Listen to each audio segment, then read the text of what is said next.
Hi friends, welcome to Sumitra சமையலறை. இன்றைக்கி வீடியோவில் மீதமான சாதத்தில் பக்கோடா எப்படி செய்யலாந்தாங்க பார்க்க போகிறோம். சாதம் மீதம் ஆயிடுச்சுன்னா இதே போல் பக்கோடா செஞ்சு சாப்பிடுங்க. ரொம்பவே டேஸ்ட்டாக இருக்கும், ரொம்பவே கிறிஸ்பியாக இருக்கும். ஈவினிங் டைமில் இதே போல் பக்கோடா செஞ்சு சாப்பிட்டோன்னா ரொம்ப சூப்பராக இருக்கும். வாங்க எப்படி செய்யலான்னு பார்க்கலாம். இப்போ ஒரு பாத்திரத்தில் 2 கப் சாதம் எடுத்துருக்காங்க, அதை நம்ம சேர்த்துக்கலாம். மதிய மீதமான சாதம்னா 2 கப் அளவுக்கு எடுத்துருக்கேன். அந்த பாத்திரத்தில் நம்ம சேர்த்துட்டு நல்லா கைகளாலேயும் நல்லா பிசைஞ்சு விட போகிறோங்க. நல்லா கைகளாலேயும் நல்லா மசிச்சு விட்டுக்கலாம். இதே போல் மிக்சியில் அரைக்க வேண்டாங்க, இதே போல் கைகளாலே தான் நல்லா மசிச்சு விடணும். நல்லா அழுத்தி இதே போல் நல்லா மசிச்சு விட்டுக்கலாங்க.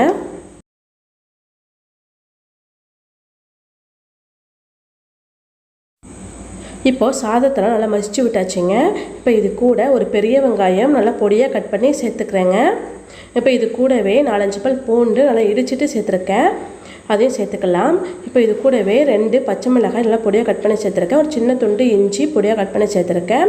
கூடவே பொடியாக கட் பண்ண கருவேப்பிலை கொத்தமல்லி சேர்த்துருக்கேங்க. இப்போ இது கூட 1/2 ஸ்பூன் சோம்பு சேர்த்துக்கலாம். இப்போ சோம்பு சேர்த்துட்டு நல்லா பிசைஞ்சு விட்டுக்க போகிறாங்க. இப்போ இது எல்லாத்தையும் சேர்த்து நல்லா கலந்து விட்டுக்கலாங்க. இப்போ நல்லா மிக்ஸ் பண்ணி நல்லா கலந்து விட்டாச்சுங்க. இப்போ இது கூட 4 டேபிள் ஸ்பூன் கடலை மாவு சேர்த்துக்கலாம். 2 டேபிள் ஸ்பூன் அரிசி மாவு சேர்த்துக்கலாம். இப்போ நம்ம மிளகாய்த்தூள் சேர்த்துக்கலாம். நான் காரத்துக்கு ஏற்ப சேர்த்துருக்கேங்க. 1/2 ஸ்பூன் மிளகாய்த்தூள் சேர்த்துருக்கேன். 1/2 ஸ்பூன் பெருங்காயத்தூள் சேர்த்துக்கலாம். உப்பு தேவையான அளவுக்கு சேர்த்துக்கலாம். நான் 1/2 ஸ்பூன் உப்பு சேர்த்துருக்கேங்க. நல்லா சேர்த்துட்டு நல்லா பிசைஞ்சிக்கலாங்க. இப்போ தண்ணியெல்லாம் எதுவுமே சேர்க்காமல் நல்லா பிசைஞ்சிக்க போகிறோம். நம்ம சாதம் தானே நம்ம வச்சு வச்சுருக்கோம், அதனால் தண்ணி எதுவும் தேவைப்படாதுங்க. இதையும் நல்லா டைட்டாக பிசைச்சிக்கலாம்.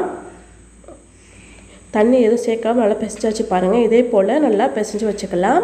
இப்போது நான் ஸ்டவ் ஆன் பண்ணிவிட்டு கடாயில் எண்ணெய் வச்சுருக்கேங்க. எண்ணெய் நல்லா சூடு பண்ணி வச்சுருக்கேன். இப்போது நான் இதே பக்கோடா மாதிரி நம்ம இதே போல் கிளி சேர்த்துக்கலாங்க. பக்கோடா போடும்போது இன்னும் நல்லா சூடாக இருக்கணும். பக்கோடா போட்ட பிறகு நல்லா மீடியம் ஃப்ளேமில் வச்சு நம்ம பொரிச்சு எடுக்கணுங்க. இல்லைனா மேலெல்லாம் வெந்து வந்துடும், நடுவில் வேகாமல் இருக்கும். அதுக்காக நம்ம பக்கோடாவில் போட்ட பிறகு நல்லா மீடியமான ஃப்ளேமில் வச்சு நல்லா வேக விட்டு நம்ம எடுத்துக்கலாம். இதே போல் எண்ணெயில் நம்ம பக்கோடாவில் சேர்த்த பிறகு உடனே திருப்பி விட்டுறக்கூடாது. ஒரு நல்லா மேலே நல்லா செவந்து வரணுங்க. அந்த அளவுக்கு நம்ம வேக விட்டுறணும். பிறகு தான் நம்ம திருப்பி போடணும். இப்போ பாருங்கள், ஓரளவு நல்லா செவந்து வந்திருக்கு பாருங்கள். இப்போ நம்ம திருப்பி போடலாம். உடனே திருப்பி போட்டோன்னா நல்லா பிரிஞ்சு வந்துடும். அதனால் இதே போல் செவந்த பிறகு நம்ம திருப்பி போட்டு நல்லா வேக விட்டு எடுத்துக்கலாங்க. இப்போ பார்த்திங்கன்னா நல்லாவே நல்லா செவந்து வந்திருக்கு பாருங்கள்.